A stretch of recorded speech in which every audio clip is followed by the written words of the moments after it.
sum up then our conversations about living daily in reality, what is reality? Reality is that you are actually part of our Creator's only Son, the man known as Jesus of Nazareth, who lived on the earth for more than 30 years in the first century of this era. One of his followers has written, "You are the body of Christ, and individually limbs of it." And he himself said to his Father, our Creator, "I in them, and thou in me, that they may become perfectly one." Sin means in the Greek not just some moral failure, like stealing or adultery. Sin is missing the mark, missing the whole point of life, living as if there's no God, as if you are not part of his only Son. Living in this unreality is trying to get the sense of significance and security and happiness from people and things and circumstances instead of your dear Father, who knows you personally as part of his own Son. That's what sin really is.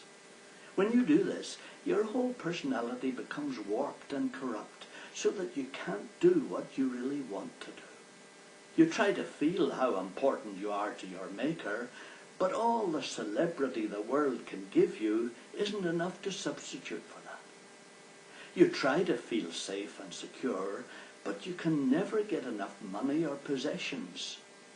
And circumstances never give you the happiness that only reality provides. So, your life works outside in, rather than inside out. This inbred sin or independence on the world has made it impossible for your Maker's Son to live the unique life in you that he has planned. So you're left with the unsatisfactory existence you have. You don't believe there's anyone inside you except your own thoughts. So you have little idea what your Maker's Son wants to do through you. So the result is you use your own mind to manipulate things and people and circumstances for your own security, significance and happiness. This results in hundreds of short circuits that develop between your eyes, looking for peer approval, you know how they do it, and your mind. And also between your feelings, looking for peace and exhilaration, and your circumstances. When you try to fix these internal malfunctions through self-help and the power of positive thinking, you find you can't. Your whole human nature has become carnal nature that will not do what it was made to do. It was made to express the part of God's Son that only you can express. So only God can put it right. That's what our Creator expressed in Jesus Christ's historical crucifixion in 29 AD. And it's what he did in eternity before the world was made, when he foresaw that we could have the free will to love him only if we had the opportunity to do the opposite. He knew he would have to bear that, and he did, and has every day of our lives, and will, until we stop killing him inside ourselves.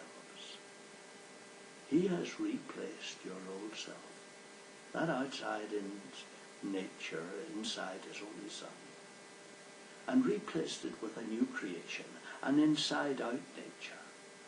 Only his Son's Spirit in you can realize this reorientation of your whole personality.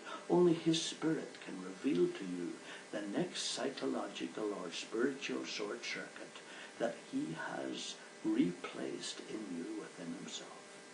Only our Maker knows exactly how each of us is missing the life he has for us. Only he can sort us out.